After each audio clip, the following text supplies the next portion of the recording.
Welcome to the deep dive on Curious Minds. Ever wondered who really wins when two economic giants like the U.S. and China go toe-to-toe? Or, how a trade war happening thousands of miles away can actually hit your grocery bill right here. It's a question a lot of people are asking. Well, get ready, because today we're unpacking the 2025 U.S.-China tariff war. And honestly, the answers might surprise you. We've boiled down a mountain of info into 10 crucial things you really need to grasp about this whole situation. Okay, let's hear them. All right. 1, we'll look at the surprising truth about who might actually have the upper hand right now. 2, you'll understand exactly how these tariffs are directly bumping up the prices you pay, like, every day. The inflation link, yeah. 3, we'll explore that whole domino effect on global supply chains or shortages, a real risk.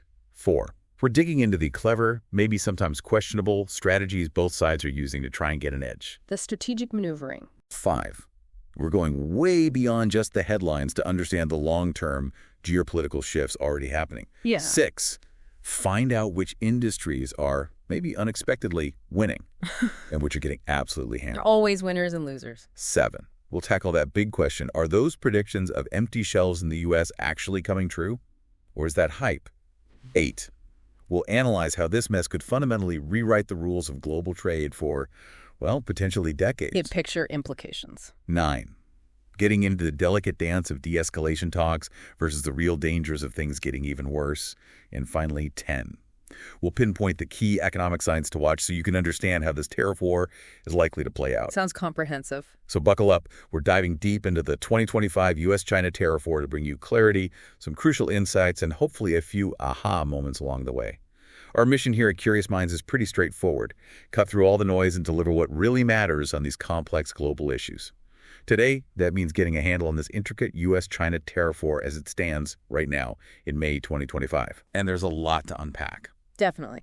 We've looked at a whole range of sources, news reports from places like The Guardian, Al Jazeera, Investors Business Daily, Market Watch, deep analysis from Foreign Affairs, and the Peterson Institute for International Economics. We'll call them PIIE. PIIE. Yeah, they do good work. And even, what people are discussing in real time on platforms like X. We've tried to get a variety of perspectives. The goal is a thorough, but hopefully digestible understanding without just drowning you in data. Keeping it focused. Exactly. Our focus today is laser sharp. That big escalation around May 2nd, 2025, U.S. tariffs hitting, 145% on some Chinese goods? A huge jump. And China hitting back with up to 125% on American stuff. We're going to look at the economic and strategic fallout for both countries and really the whole world. It's definitely having global ripples. And maybe most importantly, we'll dig into those competing arguments about who, if anyone, is actually winning this thing. Okay, so where did this all begin? Let's rewind a bit. Right, to really get the current intensity, you have to go back to 2018, the first Trump administration. The main drivers then were U.S. concerns about, what they saw as unfair Chinese trade practices, intellectual property theft. Right. IP theft was a big one. Huge. And that massive trade deficit the U.S. had with China back in 2018, it was around $419 billion. That was a key figure cited. So the U.S. kicked things off with tariffs. Yeah, initially on about $50 billion worth of Chinese imports. But China didn't just, take it. Now, I remember they hit back pretty hard, didn't they? Soybeans, cars. Exactly. They retaliated quickly, targeting key U.S. exports. It became this tit-for-tat cycle. By 2019, PIE estimated tariffs covered something like $550 billion of Chinese imports and $185 billion of U.S. exports going the other way. Just massive number. Then we had that brief pause almost with the Phase 1 trade deal in early 2020. Seemed like a step back from the brink. It did, temporarily. China agreed to buy more U.S. goods. The U.S. rolled back some tariffs. But, China's follow-through on those purchase commitments was, let's say, uneven. Uneven, yeah. Right. So the underlying problems didn't really go away. Not really. The fundamental tensions were still simmering under the surface. Okay, fast forward to 2025. Trump's back in office, and it seems like things didn't just simmer, they exploded. That's a good way to put it, yeah. On April 2nd, 2025, the U.S. really ramped things up, a 34% tariff initially. But that escalated incredibly fast, jumping to 104%, then almost immediately to 145% within weeks. Wow. And the justification? Reports, like from Yahoo Finance, cited China's alleged lack of respect and their own retaliatory tariffs as the reasons for these huge hikes. And China's response was just as predictable, I suppose. More tariffs. Absolutely predictable. They didn't blink. They raised their tariffs on U.S. goods from an already high 84% up to 125%. It effectively created what many are calling a near-trade embargo. It's almost like they're trying to cut off trade completely. It certainly feels that way in some sectors. And it wasn't just those big headline tariff numbers, right? There were other measures, too. That's right. The U.S. brought in other tools. There was a 20% tariff initially linked to fentanyl-related goods, though that got adjusted later to focus on specific critical components. What? And they kept using Section 301 tariffs. Those are the ones the U.S. can impose unilaterally if they decide another country's trade practices are unfair. According to a White House report, adding those on top pushed the total levies on some Chinese goods up to an incredible 245%. 245%. How can anything even trade at that level? Exactly. It raises serious questions. Analysts at Foreign Affairs actually projected that if these high rates stick and there aren't significant exemptions, we could see bilateral trade shrink by something like 80% within just 2 years. By 80%? That's Right. basically decoupling, isn't it? It's a massive disruption, whichever term you use, a huge shock to the global system. Okay, so we've set the scene, the history, the recent huge escalation. Now let's get into the nitty-gritty. What are the real economic consequences we're seeing, starting here in the United States? Well, the U.S. economy is definitely feeling it. The IMF, for instance, they've lowered their U.S. GDP growth forecast for 2025 down to 1.8%. Lowered it from what? Down from earlier estimates made before this latest tariff surge. They're blaming the trade tensions, the uncertainty it creates, and probably lower consumer spending because, well, prices are going up. And other analyses are showing similar impacts. Oh, yeah. Yale's Budget Lab, for example, they crunched the numbers on the tariffs announced by early April, their estimate. A 2.3% increase in U.S. inflation. Ouch. That's significant. It is, and they also see a 0.9% hit to GDP growth, plus a persistent drag, like a 0.6% shrinkage on the overall economy directly from these tariffs. Higher inflation, slower growth. What about jobs? Well, economists at Alliance are predicting U.S. unemployment could tick up to 5% by early 2026. That's up from 4.2% in March 2025. Not a disaster, maybe, but definitely a noticeable cooling in the job market, likely linked to the slowdown. And for the average person, the average household, is there a dollar figure on this? PIE, the Peterson Institute, they estimate that U.S. households are facing about $1,300 in extra costs per year because of these tariffs. $1,300, that really adds up, especially for families on a tight budget. Absolutely. It's a direct hit to purchasing power. Which specific U.S. industries are really feeling the pain most acutely? Several stand out. Electronics, for sure, they have these incredibly complex global supply chains. Apparel is another, where China has been such a dominant producer. And the auto industry, also heavily reliant on international parts and components. We even heard directly from some CEOs, didn't we, like Harley Davidson? Yes, exactly. Yeah. Jochen Zeitz, the CEO of Harley Davidson, he talked about the big whammy of the 145% tariffs on components they get from China. Even though they assemble bikes in the U.S., those Chinese parts are crucial. It really shows how tangled these supply chains are. And it's not just about companies paying more, it's affecting the actual movement of goods, too. Big time. Yahoo Finance reported a staggering 60% drop in cargo shipment volumes. 60%. 60%. That directly impacts logistics, shipping, trucking, warehousing.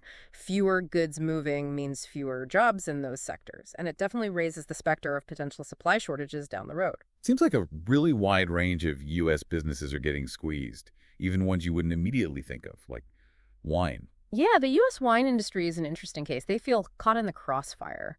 NBC News reported they're dealing with a boycott in Canada, partly retaliation maybe, and they're facing tariffs on inputs they need from Europe, like French oak barrels. So it's hitting them from multiple angles. So mostly negative impacts to the U.S., it sounds like. Is there any upside, any silver lining at all? Well, a couple of things are sometimes mentioned. First, the U.S. government has collected a lot of money from these tariffs. PIIE puts the figure at around $264 billion by 2024. Okay, so that's revenue for the government. Right. It gives them some fiscal room, although economists debate whether that revenue really makes up for the broader economic damage. And the other point is about supply chains moving, right? Reshoring or friendshoring. Exactly. The threat of these tariffs has pushed companies like Apple and Tesla to more seriously look at diversifying away from China, setting up shop in Southeast Asia, Mexico. Which aligns with Trump's goals. It does align with that stated goal of bringing manufacturing back or moving it to allied countries. But as analysts like Rixa pointed out, it's proving really expensive and, frankly, quite slow. It's not a quick fix by any means. Okay, so a very mixed picture for the U.S. with significant pain points. Let's flip the coin. What about China? How is their economy weathering this storm? Well, China is heavily reliant on exports, so losing smooth access to the U.S. market, still their biggest single customer, definitely hurts. Remember those 2024 numbers. The U.S. imported nearly $440 billion from China, while China only took in about $143.5 billion from the U.S. That's a big imbalance. So those 145% U.S. tariffs make a huge chunk of their exports suddenly much, much more expensive. Precisely. Making goods 2.45 times more expensive really slams their competitiveness in the U.S. We're already seeing reports from things like the Canton Fair in China, that huge trade show. Exporters there are talking about stalled shipments, lowering their sales forecasts. Any specific company examples? Yeah, the Washington Times mentioned a company called AirDog, an air purifier maker, apparently halting all U.S. shipments because of the tariffs. So what's the overall forecast for China's growth? Is it taking a big hit? The IMF thinks so. They've projected China's growth will likely slow to around 4% in 2025. Now, 4% is still decent growth compared to many places. Sure. But it's down from the 4.6% they were expecting earlier. So the trade war is clearly a drag, on top of their existing domestic issues like the property sector problems and weaker consumer spending. But we've also heard China's economy has been surprisingly resilient in some ways. That's true, and it's important. First quarter data for 2025 actually came in better than many expected. Newsweek suggested this was largely thanks to domestic policies Beijing put in place trying to boost internal consumption to offset the export slowdown. So they're actively trying to counter the effects. And being pragmatic, too, it seems, with exemptions. Very pragmatic. We saw them grant exemptions from their own 125% tariffs for specific U.S. goods, things like ethane, semiconductors, some pharmaceutical... Strategic items. Exactly. Stuff they need for their own industries. It shows they're trying to minimize damage to their own supply chains, even while hitting back hard on other U.S. products. Yahoo Finance covered this. And we can't forget China's own leverage points, especially in things like rare earths. Absolutely. Critical point. China dominates the global supply of rare earth minerals and other vital components. They have near monopolies in some areas. And they're willing to use that leverage. It appears so. The Hindustan Times reported they recently suspended exports of 6 key heavy rare earth metals. That directly impacts U.S. automakers, defense contractors, anyone needing those materials. So yes, China's facing headwinds, but they have powerful strategic tools too. Okay, so both sides are definitely feeling significant economic pain, maybe in different ways. Let's widen the lens now. Right. What about the rest of the world? How is this U.S.-China fight impacting the global economy? The global impact is substantial and, frankly, mostly negative. The IMF projects global growth slowing to 2.8% in 2025. That's down from a 3.3% forecast earlier. And that slowdown is directly linked to the trade war. Largely, yes. The IMF also estimates world trade volume could shrink by 1.5% if these tariffs stick around. Axios reported on this. It really shows these disputes don't happen in isolation. Are specific regions getting hit harder than others? Yes. Look at the euro area. Growth there is projected at just 0.8% for 2025. In Germany, a huge exporter, is expecting basically zero growth, according to DW. Part of that weakness is tied to the general uncertainty and lower global demand stemming from the U.S.-China tensions. And individual global companies are feeling it too. Definitely. Big names like Adidas, UPS, they've publicly pointed to the tariff war creating major headaches for their planning and contributing to slower demand. UPS even announced significant job cuts, 20,000, citing these tariff-related slowdowns as a factor, according to Yahoo Finance. It really highlights how interconnected everything is. Even the WTO chimed in. They did. The World Trade Organization noted that global trade could have grown by a healthier 2.7% in 2025 without all this trade policy uncertainty, not just U.S.-China, but other disputes too. It strongly suggests this conflict is a major drag on global activity. Okay, let's dive deeper into those global supply chain disruptions. We know they're complex anyway, but this tariff war seems to be throwing a massive wrench in the works. It absolutely is. You have to remember the context. China became the world's factory, the U.S. a massive consumer. That deep integration means high tariffs create enormous friction.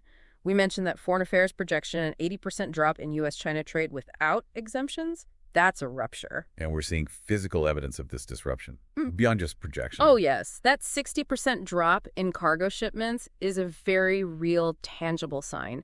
It causes bottlenecks everywhere, logistics, retail. Chinese exporters are reporting shipments being halted. And it's not just them. Washington Times mentioned even exporters in Southeast Asia are getting worried about knock-on effects in their supply chains. It's spreading. And it's not just finished goods flowing one way. U.S. companies needing parts from China are hit too. Precisely. Companies like Harley-Davidson, even McDonald's, rely on Chinese inputs. Tariffs drive up their costs, sometimes leading to shortages. The auto sector is especially vulnerable, particularly with China controlling those rare earth magnets needed for EVs and other tech. Hindustan Times highlighted this. This reliance on China for critical stuff like minerals and semiconductors is raising alarm bells in the U.S., isn't it? National security concerns. Very much so. The U.S. government has launched investigations into the risks of being so dependent, according to Newsweek. There's a big push, rhetorically at least, to rebuild domestic supply chains for things like chips and rare earths. But everyone admits that's a long haul, maybe 5 to 10 years, if it's even fully possible. And meanwhile, China seems to be playing its manufacturing dominance strategically. It looks that way. Exempting U.S. semiconductors and pharmaceuticals, for example, seems calculated to protect their own key industries. But losing U.S. market access is forcing Chinese exporters to pivot, trying to sell more to Europe, Asia. Which could cause other problems. Right. The International Crisis Group noted this could flood those markets with cheaper goods, maybe helping consumers there initially, but potentially creating new trade tensions between China and Europe or Asian countries. It's a ripple effect. So it really feels like the consumer often ends up stuck in the middle, paying higher prices. Let's focus on that consumer impact more specifically, both in the U.S. and China. In the U.S., we mentioned that PIIE estimate, around $1,300 extra per household annually. That hits hardest on discretionary items, clothes, electronics, toys, where Chinese imports have been so prevalent. And this is showing up in inflation numbers. Yes. Yale's Budget Lab projected that 2.3% inflation spike directly linked to tariffs. That's definitely got the Federal Reserve worried, as Fox Business reported. They're trying to manage inflation without killing jobs, and this makes their job much harder. The Trump administration tried to downplay this consumer impact, though, didn't they? They did. There were comments like consumers might just see fewer toys, maybe slightly pricier ones, according to Yahoo Finance. But that seems to clash with falling consumer sentiment data and reports of lower U.S. sales for chains like McDonald's. It suggests the impact is broader than just toys. What about Chinese consumers? Are they feeling the pinch, too? They are, mainly from China's own 125% tariffs on U.S. goods. That raises prices for imported American farm products, some medicines, industrial inputs. Although, as we said, the exemptions offer some relief on strategic items. It must be a tricky balancing act for Beijing. Very tricky. Economist Gary Ng pointed out to NBC News that it might get harder for the government to convince China's middle class to accept lower living standards because of this. If domestic demand really weakens due to higher prices, that could push China back towards negotiation. And globally, consumers everywhere are likely feeling some strain. That's the general view, especially for goods that cross borders multiple times during production. The ICG suggested consumers worldwide, particularly in discretionary sectors, will feel the impact to some degree. Okay, this kind of major economic disruption inevitably spills over into financial market volatility. What have we seen there? Well, the immediate reaction to the big tariff hikes, U.S. to 145%, China retaliating to 125%, was pretty sharp. Global markets definitely felt those ripples, the BBC reported. A flight to safety. Classic reaction. Investors shifted towards safer assets like U.S. Treasuries, according to Fox Business. And stock markets have been choppy. Very much so. Wall Street seen big swings. Any hint of de-escalation gives a temporary boost, but then the underlying uncertainty pulls things back down. Yahoo Finance noted this reflects the difficulty in pricing in this unpredictable trade war. Even the U.S. Treasury Secretary commented on the market impact. Yeah, Scott Bessent pointed to the disruption caused by what he called Trump's strategic uncertainty on trade. That lack of clear policy direction makes investors nervous, according to Yahoo Finance. Is it just U.S. markets or are Chinese markets feeling pressure too? Chinese markets are definitely under pressure from lower export revenues. But as DW reported, Beijing has been actively trying to stabilize things with various economic support measures, injecting liquidity, signaling support for key industries. And the IMF has warned about broader financial stability risks. Explicitly. They warned risks are tilted to the downside, identifying these U.S.-China tensions as a major factor, worsening market volatility and making global investment more challenging. Yahoo Finance covered their warnings. It's telling when big companies like Adidas and UPS say this uncertainty makes forecasting almost impossible. Exactly. They've directly cited tariff uncertainty as a barrier to planning, according to Yahoo Finance. It shows the real-world business impact beyond just the market numbers. Okay, so amidst all this disruption, both sides must be trying to leverage any strategic advantages they have. Let's look at the U.S. first. What are their key strengths in this fight? The U.S. has some significant leverage points. First and foremost, it's the world's largest consumer market. Denying or restricting access to that market via tariffs is a powerful weapon. And the tariff revenue itself. Right. That $264 billion collected by 2024, according to PIIE, does provide some budgetary flexibility, though, again, the net economic impact is debated. And the hope is these tariffs push companies to move supply chains. Is that a strategic win? It's definitely accelerated that trend, as analyst Ricks noted. Companies are diversifying. This aligns with Trump's stated goals of forcing China to address issues like currency manipulation, state subsidies, IP theft. Politico outlined these aims. The tariffs are the lever. What about alliances? Is the U.S. using its allies effectively? They're certainly trying. The BBC reported on U.S. efforts to pressure allies to limit trade with China. And the investigation into critical mineral dependence, reported by Newsweek, is another strategic move aimed at long-term security. But the U.S. isn't invulnerable here. What are the key challenges or weaknesses? Absolutely not invulnerable. A major one is the continued U.S. reliance on China for critical goods, semiconductors, pharma ingredients, rare earths. Foreign Affairs pointed out these aren't easily replaced quickly. And the high tariffs could backfire. Big risk. The 145% level could seriously hurt U.S. consumers and disrupt industries like Harley-Davidson or wine, as NBC News reported. And there's always the risk of miscalculating China's willingness to bend under pressure. They might dig in harder than expected. Okay, so U.S. strengths and weaknesses. Now, China's strategic advantages. What cards do they hold? China's biggest advantage is probably its dominance in manufacturing and control over critical supply chains. Some analysts, like in Foreign Affairs or discussed by @Benjamin Norton on X, call it escalation dominance. Their near monopoly on rare earths and key components gives them huge leverage. And they seem tactically flexible, too. Yes, those exemptions for U.S. semiconductors, reported by Yahoo Finance, show flexibility. They protect their own needs while still applying pressure elsewhere. Plus, their diplomatic outreach to the EU, Vietnam, reported by The Guardian and Hindustan Times, is a clear effort to counter U.S. pressure and build alternatives. And domestically, they're trying to shore things up. Definitely. Policies boosting domestic consumption are meant to cushion the export shock. And as Newsweek noted, their better-than-expected Q1 2025 performance suggests these policies are having some impact. Politico also discussed this strategy. But China has vulnerabilities too, right? It's not all strength. For sure. They still rely heavily on exports for growth. And domestic economic issues, the property crisis, weaker consumer spending mentioned by Newsweek are real weaknesses. Some analysts cited by the Register suggest there's a practical limit to how high tariffs can go before they badly hurt China itself. Maybe 125% is near that ceiling. And pivoting exports could create new problems. Yes, that push towards Europe and Asia risks creating new trade frictions there, as the ICG warned. It solves one problem, but could create others. So it's incredibly complex. Both sides taking hits, both trying to use leverage. Which brings us back to that huge question, who is actually winning this thing? Or is that even the right question? It's probably not the most helpful question right now, honestly. It's really hard to declare a winner. Both the U.S. and China are clearly paying a significant economic price for pursuing their strategic goals this way. Let's quickly recap the economic scorecard then. Okay. U.S. facing higher inflation, rising unemployment, slower growth according to the IMF, but they get tariff revenue and maybe long-term supply chain shifts. China, also seeing slower growth from the IMF, export hits, but showing domestic resilience and holding supply chain leverage. And globally. Globally, the IMF sees slower growth, indicating everyone pays a price. That Foreign Affairs projection of an 80% bilateral trade drop really screams mutual damage. What are the different analysts saying about who has the edge? It seems divided. Very divided. You've got the NYT saying Trump botched it. giving China leverage. Foreign Affairs talking about China's escalation dominance. But then Mary Lovely from PIE warns China could lose 10 million jobs, cited by Reuters on X. And Treasury Secretary Bessent thinks the U.S. tariffs are unsustainable for Beijing. Right, Yahoo Finance reported that. And Politico suggests Trump's focus on a quick win might backfire long-term as China plays a longer diplomatic game.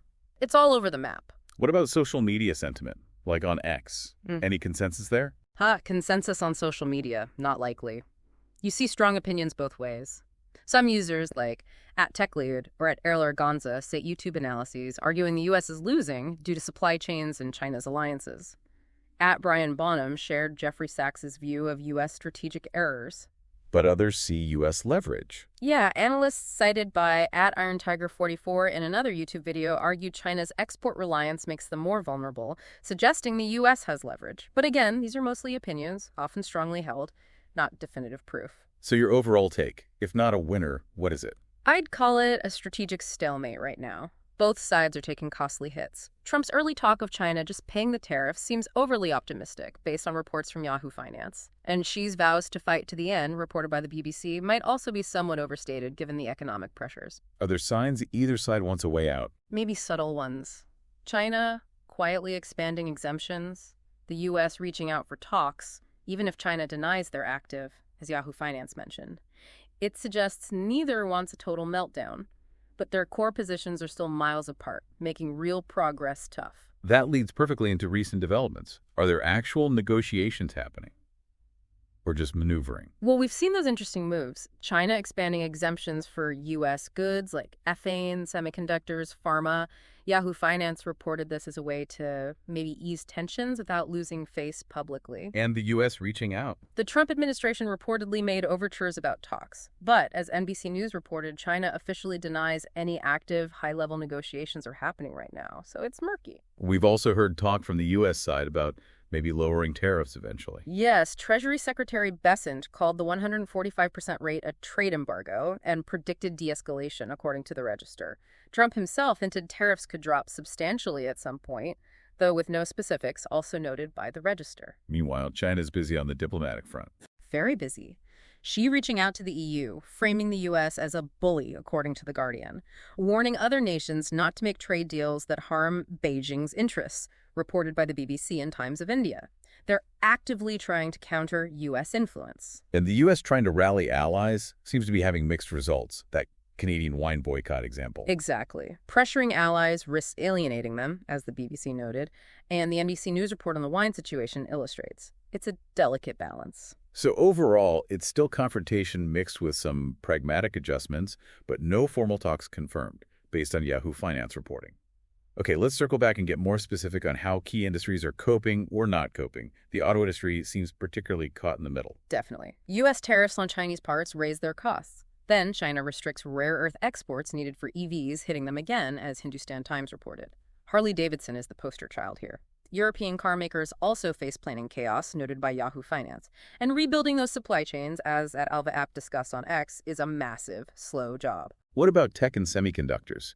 That's strategically vital for both. It is. China exempting U.S. chips, as Yahoo Finance reported, shows they need them. The U.S. is hitting back with tariffs and investigations into mineral dependence, reported by Newsweek, trying to reduce their reliance. That U.S. fentanyl-related tariff also touched on critical tech components. Tech firms are diversifying, @Alva App noted, but slowly. Agriculture seems like another sector taking a direct hit. Oh, yeah. U.S. agriculture has been described as crushed by China's 125% tariffs, according to @Alva App on X. Soybeans, pork, wine hit hard.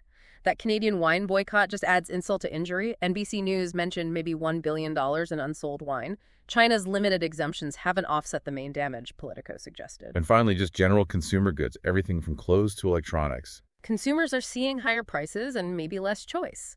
The U.S. closing that de minimis loophole for small packages from China, discussed by @Alva App, likely adds to costs. And China pushing its exports to other markets like Europe or Asia could lead to oversupply there, potentially hurting local producers or sparking new trade issues, as the ICG pointed out. Zooming back out one last time, to the big geopolitical picture. This isn't just economics, is it? Not at all. China's outreach to the EU and Vietnam, reported by The Guardian and Hindustan Times, is clearly geopolitical, countering U.S. isolation efforts. Their warnings to other nations, noted by the BBC, show a more assertive stance. And the U.S. strategy of pressuring allies carries geopolitical risks, too. Absolutely. It risks alienating partners, like we saw with Canada and the wine boycott reported by NBC News. Weakening alliances isn't usually a good geopolitical move. And the overall global economic slowdown caused by this, projected by the IMF, could shift alignments. Maybe developing nations see more benefit aligning with China, as the ICG suggested. So, looking ahead, Yeah. What's the final outlook? Where does this go from here? It feels so uncertain. Highly uncertain is the key phrase. It really hinges on whether negotiations restart meaningfully and what policy choices are made in D.C. and Beijing. There are hints neither side wants total collapse, the exemptions, the talk about talks. That's maybe a small positive sign. But the core disagreements are still huge, right? Yeah, massive. Yeah. Trump's demand for big concessions, China's resistance to conceding under pressure, those are major roadblocks. So what are the likely scenarios? Well, you could see a slow, painful de-escalation, leading to some kind of new, maybe limited trade deal, or maybe more likely in the near term, a continued stalemate, ongoing tensions, selective tariffs, maybe occasional flare-ups, or the worst case, further escalation if talks fail or geopolitics gets even uglier. And the long-term consequences, regardless of the path. We're likely looking at a permanent reshaping of global trade patterns. That push for supply chain diversification will continue, even if it's expensive.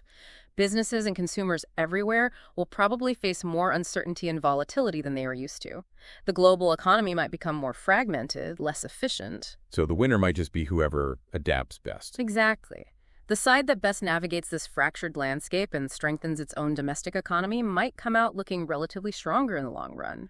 Adaptation and domestic resilience seem key. Wow. This has been incredibly insightful, really unpacking the layers of this complex issue. Let's just quickly recap the main takeaways. Sure. Key points. Massive tariff escalation in 2025. Complex, mostly negative economic impacts on both the U.S. and China, and globally. Ongoing, serious disruptions to supply chains. Consumers feeling the pinch through higher prices. Significant market volatility reflecting deep uncertainty. Both sides using strategic levers, but no clear winner emerging. And the outlook remains very uncertain. Right. And that leaves us with a final thought, a question for you to ponder. Given how interconnected our global economy is, can either the U.S. or China really achieve long-term prosperity through a sustained trade war? Or are we actually seeing a fundamental shift to a more fragmented, maybe less efficient global economic order?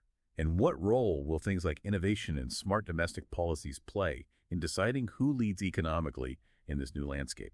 Thank you so much for taking this deep dive with us today on Curious Minds. If you found this breakdown helpful and want more explorations of complex global issues, please do like this video and subscribe to the Curious Minds YouTube channel. Your engagement really helps us bring these important conversations to more people. This has been a deep dive.